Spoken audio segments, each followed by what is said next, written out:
Sejamos todos bem-vindos, em nome de Deus e do Mestre Jesus. Do livro Vinha de Luz, Francisco Cândido Xavier, pelo Espírito Emmanuel, capítulo 49. Exortados a batalhar. Amados, procurando escrever-vos com toda a diligência acerca da salvação comum, tive por necessidade dirigir-vos esta carta, exortando-vos a batalhar pela fé que uma vez foi dada aos santos. Judas 3. O cristianismo é campo imenso de vida espiritual, a que o trabalhador é chamado para a sublime renovação. O sedento encontra nele as fontes da água viva, o faminto, os celeiros do eterno pão. Os cegos de entendimento nele recebem a visão do caminho. Os leprosos da alma, o alívio e a cura. Todos os viajores da vida, porém, são felicitados pelos recursos indispensáveis à jornada terrestre, com a finalidade de se erguerem, de fato, naquele que é a luz dos séculos. Desde então, restaurados em suas energias espirituais, são exortados a batalhar na grande causa do bem. Ninguém se engane, pois, na oficina generosa e ativa da fé. No serviço cristão, lembre-se, cada aprendiz, de que não foi chamado a repousar, mas a peleja árdua, em que a demonstração do esforço individual é imperativo divino. Jesus iniciou no círculo das inteligências encarnadas o maior movimento de libertação do espírito humano, no primeiro dia da manjedoura. Não se equivoquem, pois, com os que buscam o Mestre dos Mestres. Receberão certamente a esperada iluminação, o consolo edificante e o ensinamento eficaz, mas penetrarão a linha de batalha em que lhes constitui obrigação o combate permanente pela vitória do amor e da verdade, aqui na Terra, através de ásperos testemunhos, porque todos nós, encarnados e desencarnados, oscilantes ainda entre a animalidade e a espiritualidade, entre o vale do homem e a culminância do Cristo, estamos constrangidos a batalhar até o definitivo triunfo sobre nós mesmos pela posse da vida imortal. Que assim seja.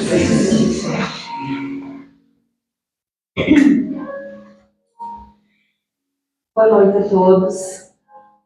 Sejamos todos bem-vindos em nome de Deus e de Jesus. Nesse momento, vamos elevar nosso pensamento a Deus, nosso Pai, e a Jesus, nosso Mestre, agradecendo muito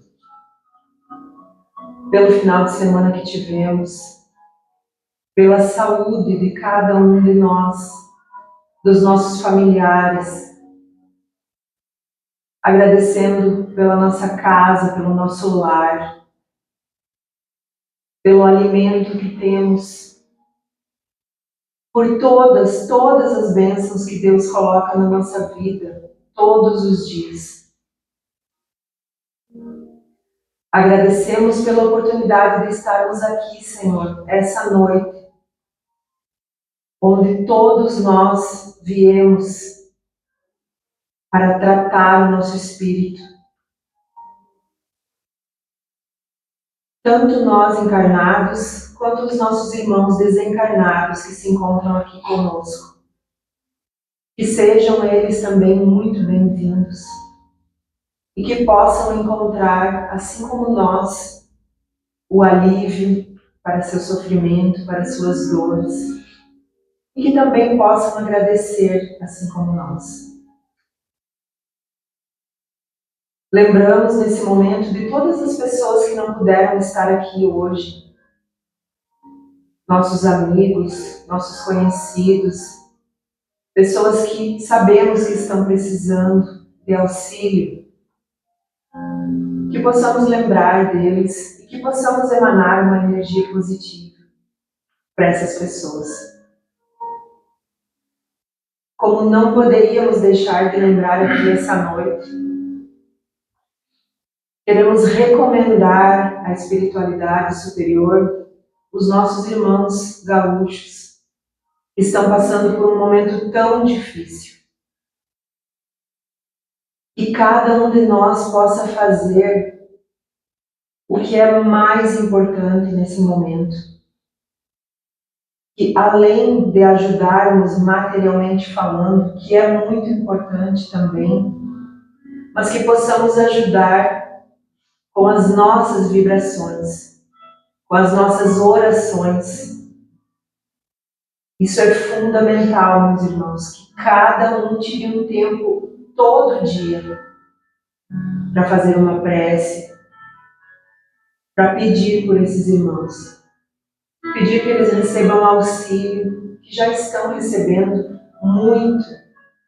E que Deus abençoe todos esses voluntários abençoados que estão lá. Mas que a espiritualidade superior possa derramar as suas bênçãos sobre cada família que está necessitando. E que nós, além de todo esse auxílio, com preces, cada um que também ajudou materialmente, mas sobretudo que nós possamos não falar coisas que não são verdadeiras, não repassar notícias falsas, não julgar ninguém que está lá ajudando, seja de qualquer religião, seja de qualquer partido político, seja de qualquer localidade. Todas as pessoas que estão ajudando têm seu mérito.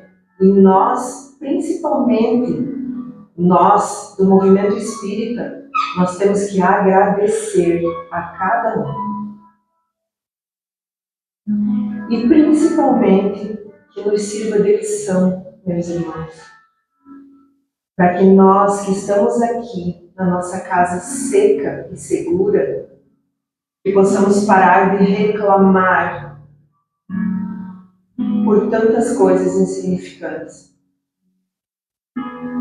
Nós agradecemos a equipe espiritual dessa casa, em nome do nosso irmão André Luiz, que é o diretor, e assim agradecemos a cada benfeitor que se encontra aqui presente. Pedimos a essa equipe espiritual que acompanhe e intua o nosso irmão Márcio na exposição doutrinária que ele preparou essa noite. E assim, em nome de Deus e de Jesus, damos por aberta a doutrinária de hoje. Que assim seja. Que assim seja. Pai nosso, que estás no universo, santificado seja o teu nome, Senhor. Venha o teu reino de amor e de bondade. Faça-se a tua vontade, assim na terra como em toda parte. O pão nosso material e espiritual de cada dia dai-nos hoje e sempre. Perdoa-nos as nossas ofensas, assim como nós perdoamos a quem nos tem ofendido. Não nos deixes entregues à tentação, e livra-nos, Senhor, de todo mal. Porque teu é o reino, o poder e a glória. Que assim seja.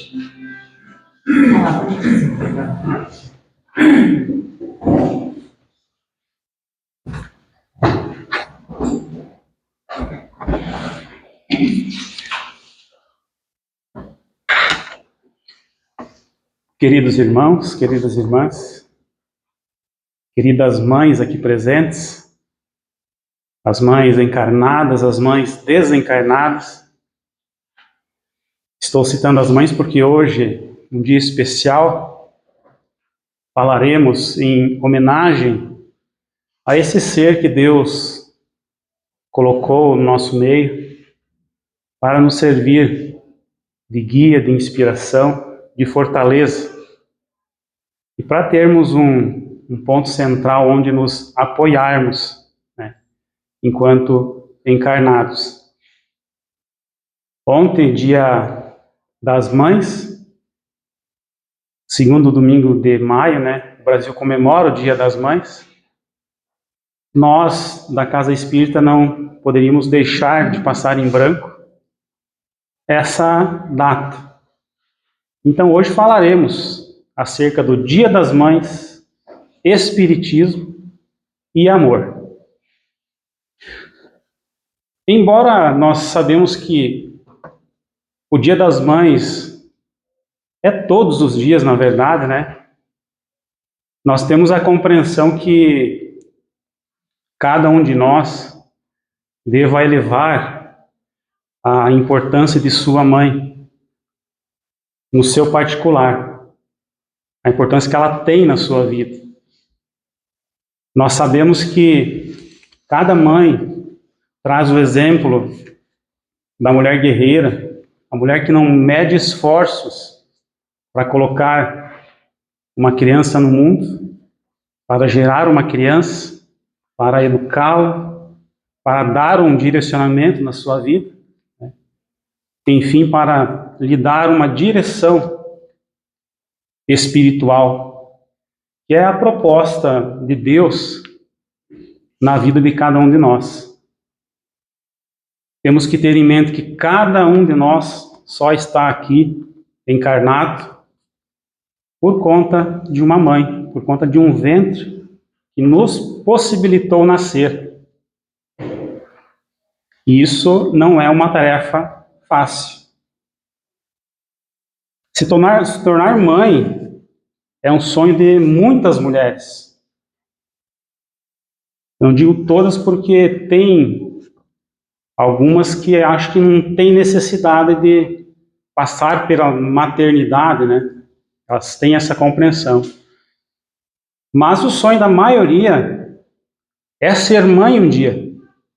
É se tornar mãe. E para se tornar mãe, ela passa por essas barreiras. Porque muitas vezes essa criança gerada vem de uma forma inesperada. Não era o momento certo, não era a hora certa, na nossa concepção, deixando bem claro. Então ela vai passar por um período conturbado de sua vida, em que ela terá que abandonar seus projetos particulares, ou dar um tempo neles, para dar uma atenção a uma vida que começa a brotar no seu ventre, né? E que pede encarecidamente um espaço nesse mundo tão sofrido e tão doloroso em que estamos vivendo. E é esse período de sofrimento, é essa hora em que a humanidade mais passa por todas as dificuldades possíveis. Nós vemos aí catástrofes acontecendo, né? Tragédias acontecendo. E em todo esse movimento, há filhos nascendo, há mães dando luz, dando esperança para o nosso planeta, de que não está tudo perdido. Deus sempre dá uma possibilidade de se renovarem os espíritos reencarnados para se melhorarem as condições espirituais do planeta. E cada um de nós tem um exemplo de uma mãe abnegada, uma mãe guerreira, aquela que foi a mãe do Cristo, que é a Maria, aquela que nós devemos trazer para o nosso dia a dia como um exemplo daquela que, primeiro de tudo, não titubeou quando recebeu a notícia de que de seu ventre viria o Salvador. Ela aceitou a missão, gerou a criança, educou-a, a viu crescer dentro dos seus ensinamentos, a viu se tornar um adolescente estudioso e dedicado às obras divinas, né? Ela viu entrar na idade em que ele abraçaria sua missão, a viu aprender uma profissão junto do seu pai, ela o viu ser perseguido, ela o viu ser humilhado, ser torturado, ser pregado numa cruz,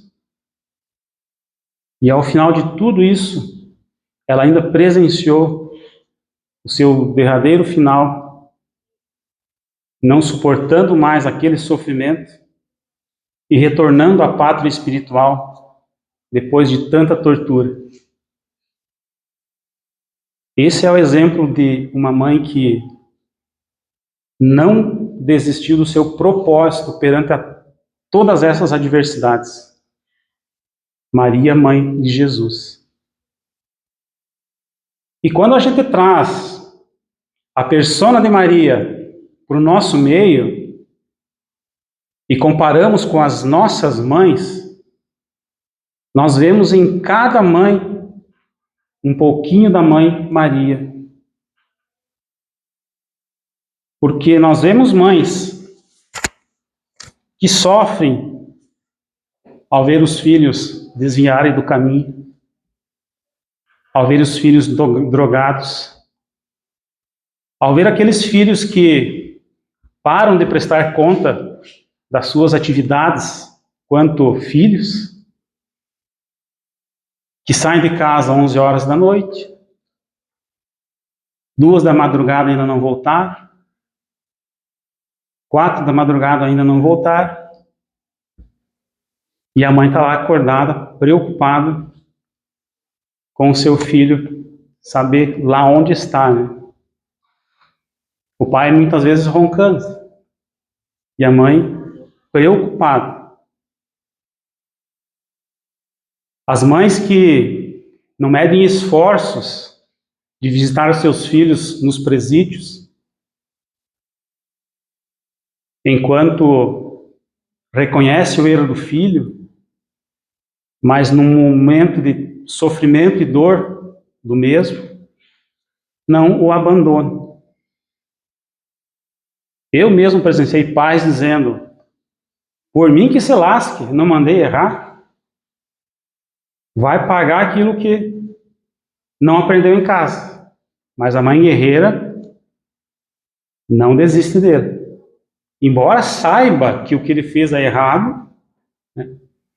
Mas isso nós aprendemos que o arrependimento existe e a oportunidade de corrigir os nossos erros virão. E isso a mãe já entende de antemão. Então, a cada mãe que se vê um traço da Mãe Maria, nós vemos aquela mãe que com certeza entendeu aquilo que Deus colocou para ela como proposta, algumas como missão de endireitar uma criatura na terra. Muitas vezes nós achamos que a nossa mãe exagera um pouco, que ela não deveria nos tratar tão duramente. Afinal, nós somos os seus anjinhos, né? Nós somos os seus pupilos. E ela sim deve fazer tudo aquilo que nós queremos. Mas a mãe entende a sua missão. E muitas vezes vai contra aquilo que nós desejamos. Mas está fazendo o seu papel de mãe. Nós podemos dizer que Maria foi uma espécie de amor de Deus enviado sobre a terra, em forma de mãe. Ela se tornaria conhecida como Maria Santíssima, e nós vamos entender o porquê que ela ficou conhecida quando nós vamos estudar a história de Maria. Quando Jesus acaba desencarnando na cruz, ele deixa Maria neste mundo. E Maria volta a habitar a cidade de Éfeso, onde ela tinha a sua casa. E a casa de Maria começa a se tornar uma espécie de porto seguro, onde aqueles que perderam o mestre querido começaram a frequentar. Como que a gente sabe disso? Porque o espírito de Humberto de Campos, numa entrevista com o espírito Maria, através da mediunidade de Chico Xavier, nos traz esse relato, em que Mateus, ao saber que Maria volta para Éfeso, começa a frequentar a casa de Maria e fazer entrevista com ela sobre o Mestre Jesus. Então, várias das histórias que nós sabemos hoje do Mestre Jesus, que contém nos Evangelhos, que contém ali como textos para nós estudarmos, vem de Mateus, justamente das entrevistas que ele fazia com Maria. E de tanto ela receber esses filhos queridos na sua casa, e que foi uma instrução do próprio Jesus, e Maria mais tarde foi entender isso, porque é lá aos pés da cruz, quando ele está na sua hora derradeira, ele olha para sua mãe, junto a seu discípulo amado, e diz a frase que todos nós sabemos, mulher, eis o seu filho. Ele deu uma interpretação para Maria que ela foi entender depois, de que o seu filho Jesus estava partindo para o mundo espiritual. Mas ela teria outros filhos que ela poderia acolher, e foi o que ela começou a fazer em sua casa. Com todos aqueles filhos queridos que procuraram auxílio, ajuda, ela atendia. Então Mateus começou a chamar ela de Maria Santíssima. E todo mundo começou a compreender que a Maria Santíssima seria a Mãe Santíssima, do Divino Mestre. Uma história muito linda que Humberto de Campos nos traz. E para nós entender esse amor que Maria disponibilizou para os seus filhos queridos, nós vamos ver que quando nós falamos de mãe, nós não temos como tocar no nome de mãe sem trazer o amor lado a lado. Assim como nós não temos como falar de Deus sem falar de amor. Se eu der para vocês agora aqui uma folha e mandar vocês escrever mãe, e cada um vai dar ali uma qualidade na mãe, provavelmente o amor vai estar presente. Provavelmente. Deus a mesma coisa. Por quê? Porque no nosso entendimento, o amor de mãe é aquele amor que chega mais próximo. Eu vou falar mais próximo porque nós ainda não compreendemos o amor de Deus. Nós ainda não temos essa compreensão. Mas o amor de mãe é aquele amor que chega mais próximo do amor de Deus. É por isso que nós vemos mães fazendo coisas que, na nossa concepção, seria impossível fazer, Principalmente nós homens. Às vezes, nossa, mas como é que ela fez aquilo? Era o filho. Era um ser amado. Muitas vezes nós tutibiamos, a mãe vai lá e enfrenta, Por conta desse amor. Esse amor que ainda estamos tentando entender. Mas que a mãe já compreende no seu íntimo. E ela está colocando em prática junto aos seus filhos. Então nós vamos falando de amor, de mãe, nós pensamos assim, a mãe é necessária, então, para toda a vida do filho. Aí nós nos deparamos com uma frase do Dalai Lama,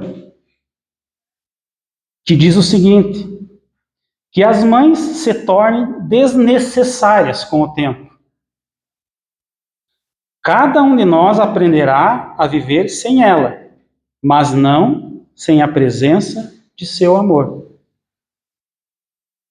Olha só, ele está dizendo que as mães, né, provavelmente elas vão se tornar desnecessárias com o tempo. E realmente é o que acontece, nós vamos entender isso.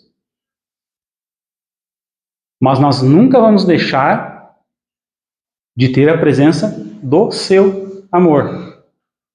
E para complementar isso, olha só que a nossa querida Madre Teresa de Calcutá vem reforçando. Sobre a maternidade. Então, o que ela diz?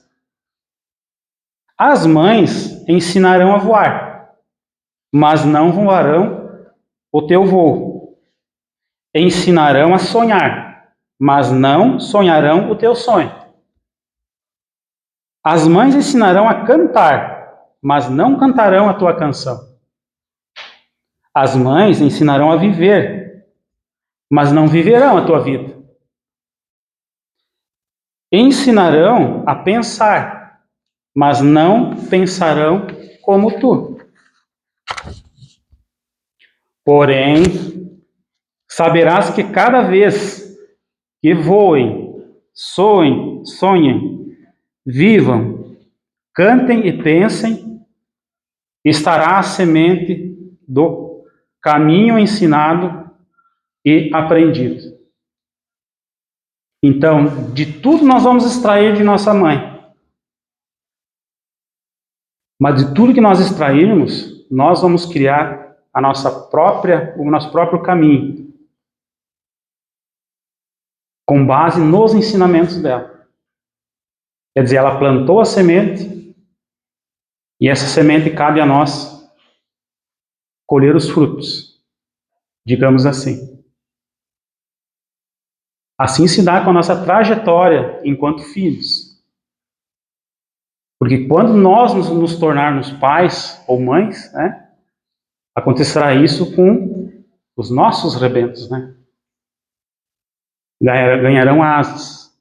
Hoje está acontecendo isso mais cedo. A gente vê filhos que estão saindo de casa aí com 13, 14, 15 anos, 16, 17 anos, né? Temos algumas exceções, tem filhos aí com 30, 40 que ainda estão na cola do pai e da mãe, né? Mas o normal hoje em dia é filhos, quanto mais cedo possível, já abrirem as asas e alçarem voos sozinhos. Mas se tudo aquilo que a mãe ensinou, enquanto ele era ainda possível ser dobrado, ser ensinado, ele levará para a sua vida. E quando nós falamos de mãe, nós não temos como deixar de falar sobre o instinto materno, né? Que é o que vem com cada mãe.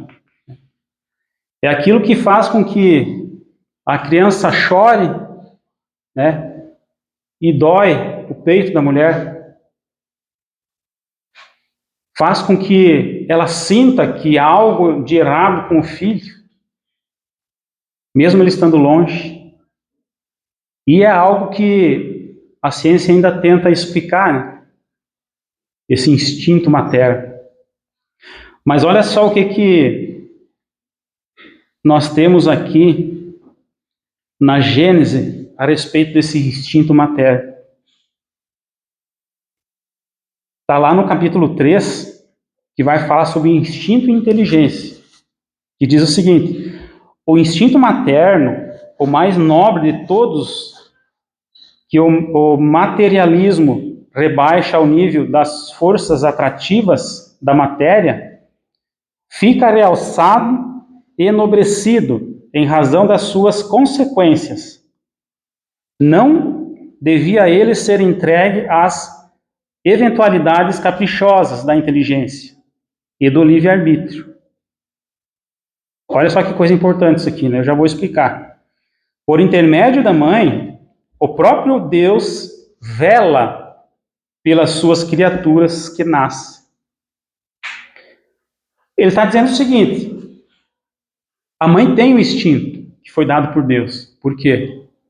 Porque a criança não pode ficar à mercê do seu livre-arbítrio.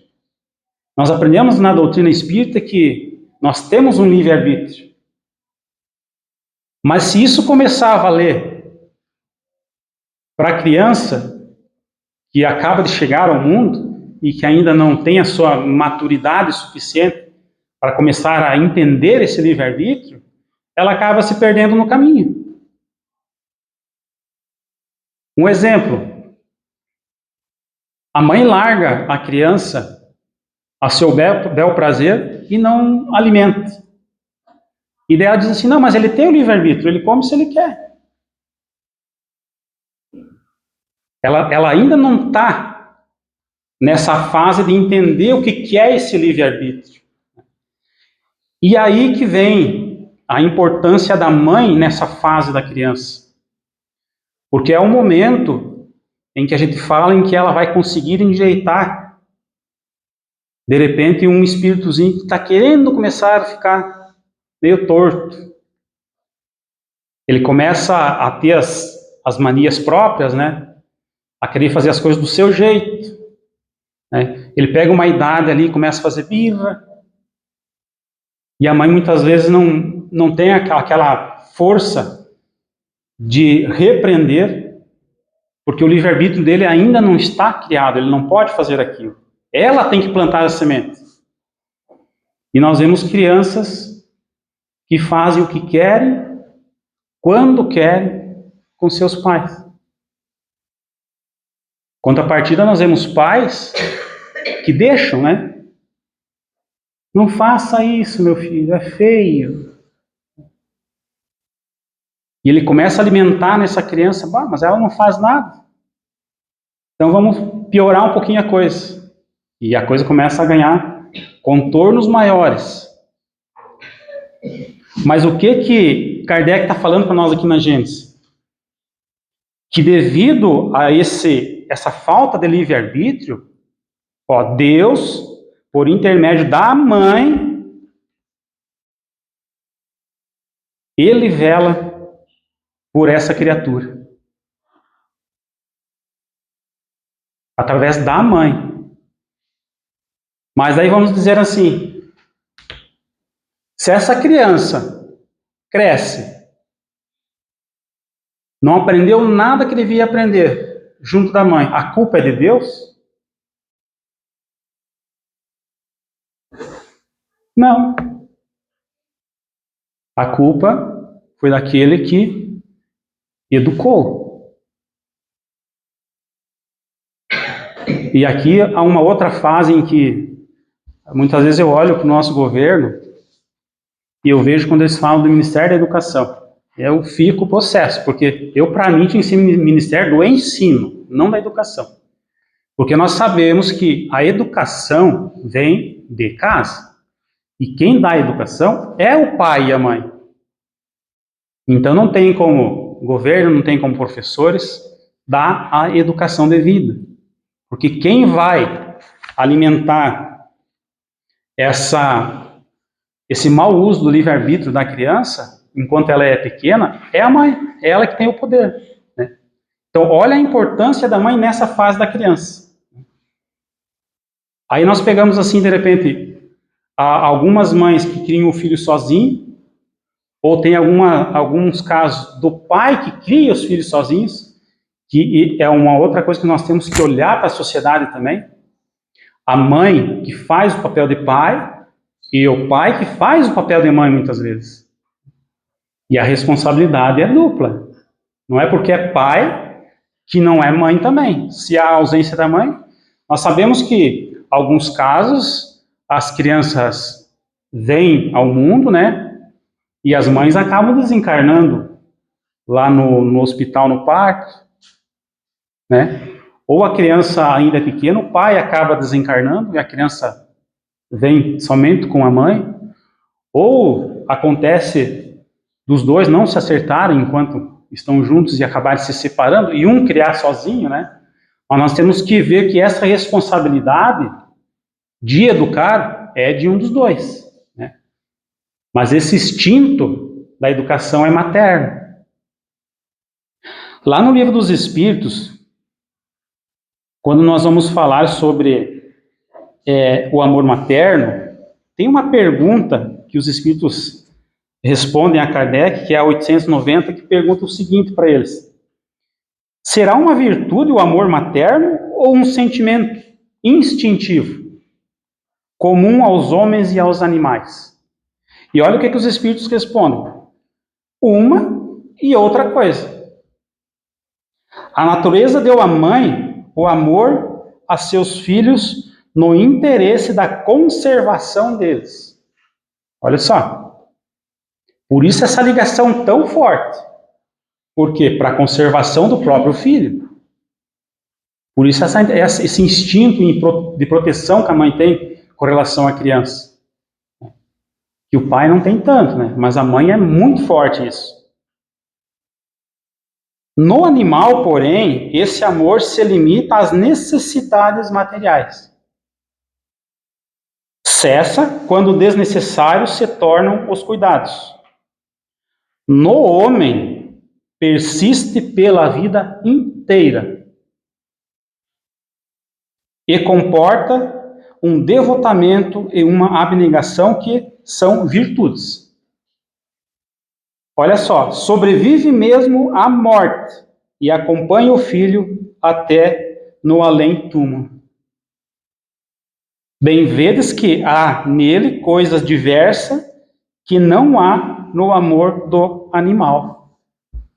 Olha só, nós vemos alguma coisa no amor de mãe humana com a mãe animal que ainda nós não entendemos. Mas olha, que acompanha essa mãe até depois dela desencarnar, para com o filho, né? No animal ele já disse que não. Quer dizer, a mãe animal tem o seu filhote e até que ele necessite de alguma coisa material, ela está ali. Não necessitando mais, te vira. Agora é contigo. E ele larga o filhote para o mundo, né? Nós estávamos falando antes, filhote de uru, né? Filhote de uru. Quer dizer, pelo que eu entendi, o uru coloca o ovo, choca, e agora te vira. Comer, achar alimento, né? Então tá o velho ditado, filhote de uru. Mas assim, a mãe não. A mãe, ela tem essa ligação com o filho, ela pode desencarnar que essa ligação não cessa. Então ela continua velando pelo seu filho do outro lado, no mundo espiritual. Para quem lê o livro Nosso Lar e vê André Luiz reencontrando com sua mãe, a gente vê ela falando, né? Porque ele acha que ela não estava nem aí para ele, né? Mas olha, todo esse tempo que você ficou lá no umbral, eu estava aqui rezando e pedindo por você, né? Até que você foi atendido e socorrido. Então, assim, as mães que desencarnaram não deixam de velar pelos seus filhos. Bem pelo contrário. Eu aposto que muitas estão aqui hoje por conta disso. Para dar aquele sentimento de presença para o seu filho. Dizendo, estou aqui, estou velando por ti. Então, a questão 890 diz que não podemos perder a esperança. Nós temos que saber que nós temos pessoas velando por nós do outro lado, torcendo por nós, querendo o nosso bem. E nós temos nesses casos aí uma outra situação que são aqueles filhos que nós chamamos que não são filhos consanguíneos, né? E que eles também demandam assim uma atenção de uma mãe. E por se tratar de mães que vão ser mães de filhos que não são seus, olha só a abnegação dessas mães por conta desses filhos. Olha só, as mães que são colocadas por Deus na vida de muitos filhos para cuidar de seus pupilos que nasceram e ficaram por obra do destino sem as mães, ou de mães que ficaram sem seus filhos. E quando eu trouxe esse exemplo no início de Jesus lá na cruz, e disse, mulher, eis o seu filho, era isso que eu estava falando. Hoje nós temos condições de vermos mães adotando filhos que não são seus filhos naturais, mas que o instinto materno, o amor de mãe presente na sua vida como mulher, aflora e a faz direcionar esse amor para alguém. E esse alguém muitas vezes é uma criança que ele estava necessitado de um colo materno, por conta que a sua mãe abandonou, a sua mãe desencarnou, né? A sua mãe não teve condições de criá-la e acabou doando para uma adoção, e que não se pode tirar o mérito, porque essa mesma mãe acabou não abortando essa criança, né? Dando oportunidade dela ser adotada por uma mãe que estava explodindo de amor, com vontade de adotar uma criança e trazê-la como seu filho. Então Jesus nos coloca nessa lição que na falta do filho ou na falta da mãe, podemos direcionar esse amor a outras pessoas. Olha só que interessante. Tanto do filho como da mãe. E nós vamos ver Jesus em uma frase que Mateus traz no capítulo 25, versículo 40, que diz o seguinte: em verdade eu vos digo, que quando fizerdes a um desses meus pequeninos irmãos, a mim o fizestes. Olha só que lindo. Quando nós amamos uma criança, quando nós amamos alguém que não está no nosso parentesco, a nossa obrigação de amar, é ao próprio Mestre Jesus que estamos amando, que estamos adorando. Jesus nos traz isso aqui. Então, ser mãe não quer dizer gerar um filho, né? Ser mãe significa, assim, amar um ser. É muito fácil amar alguém que sai do seu ventre, mas eu consigo amar alguém que sai de um ventre alheio e que está necessitando desse amor?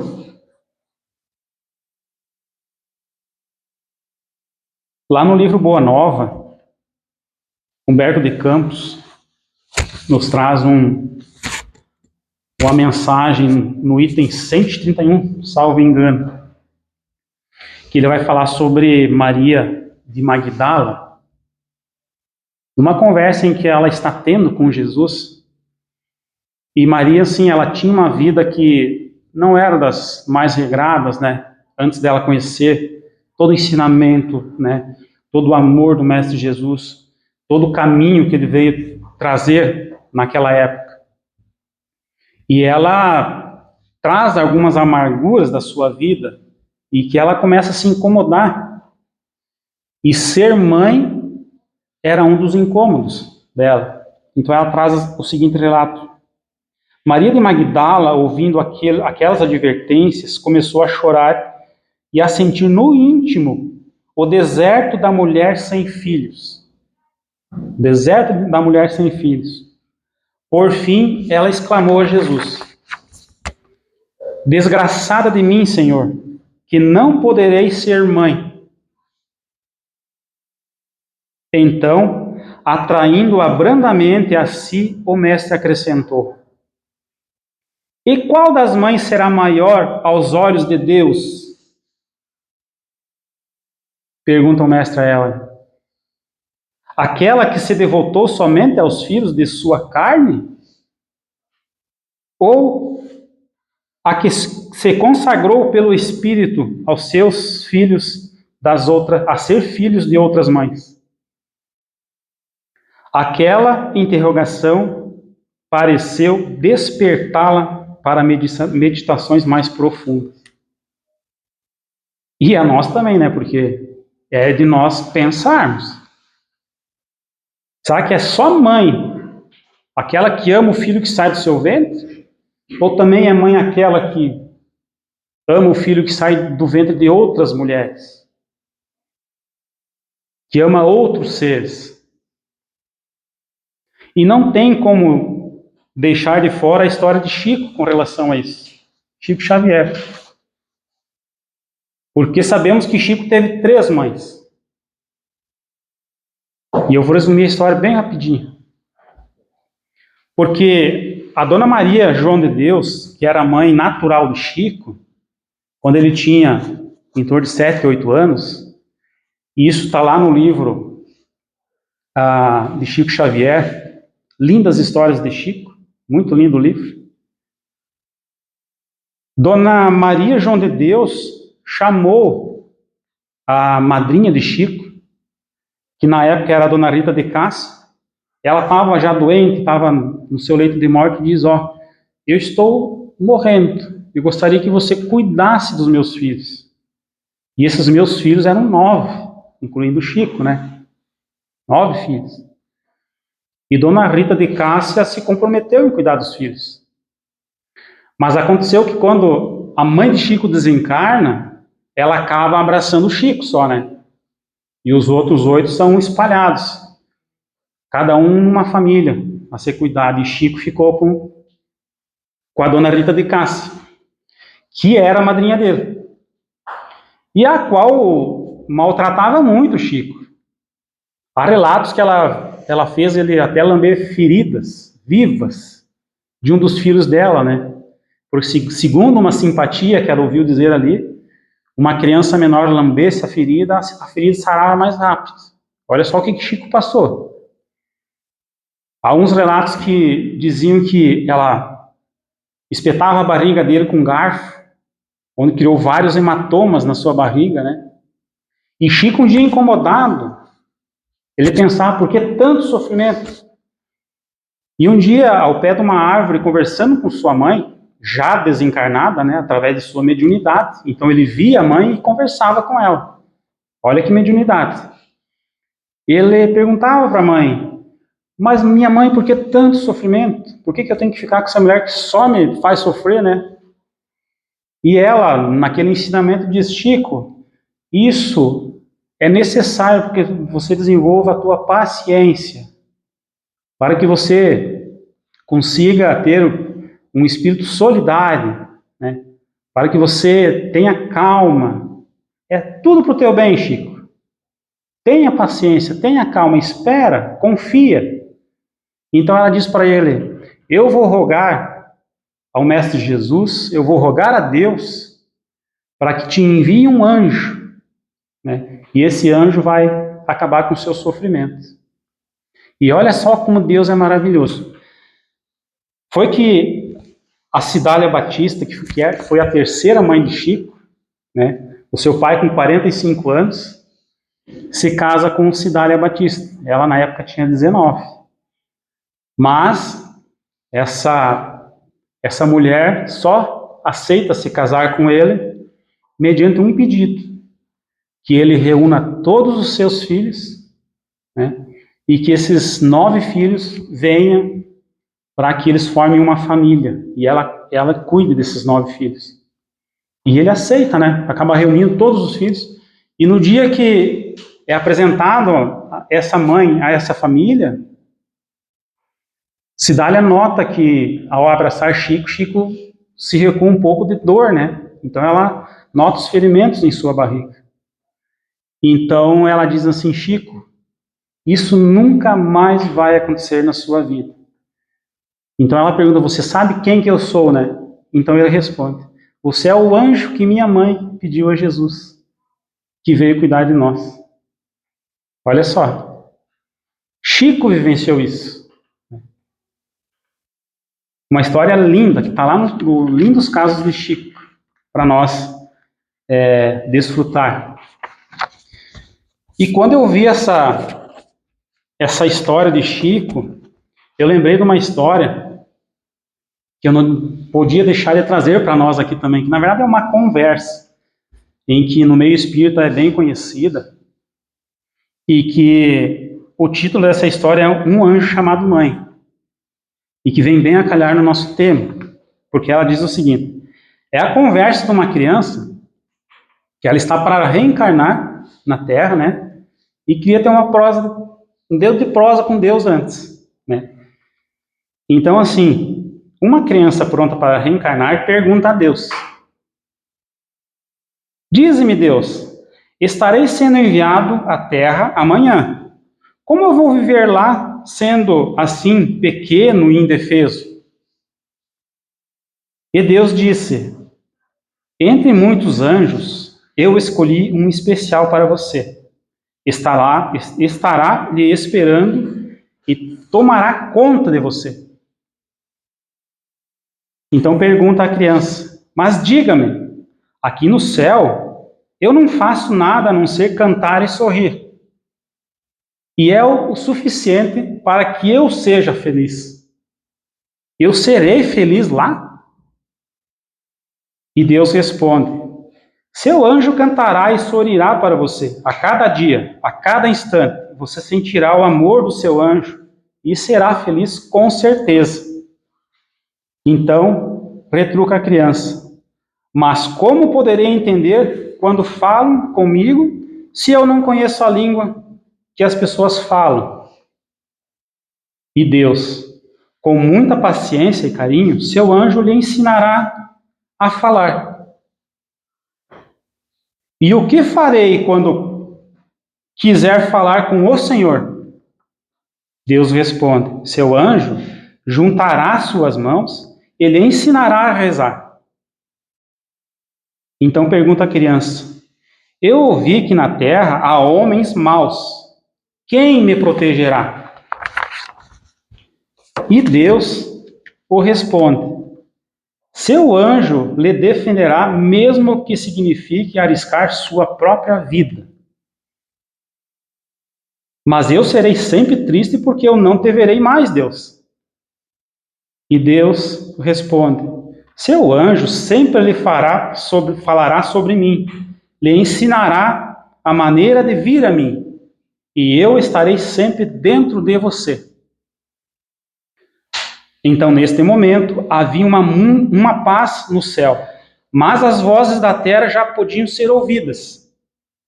A criança, apressada, pediu suavemente: ó Deus, se eu estiver a ponto de ir agora, diga-me, por favor, o nome do meu anjo. E Deus responde: você chamará seu anjo de mãe. Uma história linda, muito bonita. Eu não podia deixar de trazer ela, porque reflete um resumo assim do que nós víamos falando até agora. E eu confesso para vocês que há 39, 40, 41 anos atrás, me falaram que deram nome para o meu anjo, que é a dona Zeni. Eu sei que cada um de vocês já sabe também o nome do seu anjo, com certeza. Traz no seu coração o nome desse anjo, mas eu acho que assim como eu também, eu ainda continuo fazendo a vontade de Deus, naquilo que Ele me falou para a criança, e eu ainda continuo chamando ela de mãe. É aquela que nos trouxe no mundo, que nos dá a fortaleza. Muitas mães ainda estamos rezando por elas no mundo espiritual, algumas estão encarnadas ainda, a minha, graças a Deus, está encarnada, né? Eu ainda tenho a presença dela fisicamente, mas quem não tem a presença de sua mãe fisicamente, pode contar com a presença da sua mãe espiritualmente, com certeza. E a gente sabe que quando nós menos esperarmos, nós vamos saber que há alguém velando por nós do outro lado. E é esse nosso anjo chamado mãe. Que Deus possa nos dar a paz necessária, que Jesus possa nos conceder as bênçãos de todas as nossas mães. Um feliz Dia das Mães para todas as mães, né, do Brasil, em especial as nossas mães aqui da Casa Espírita. Se sintam abraçados por todos nós, trabalhadores aqui da casa. Né? Que assim seja.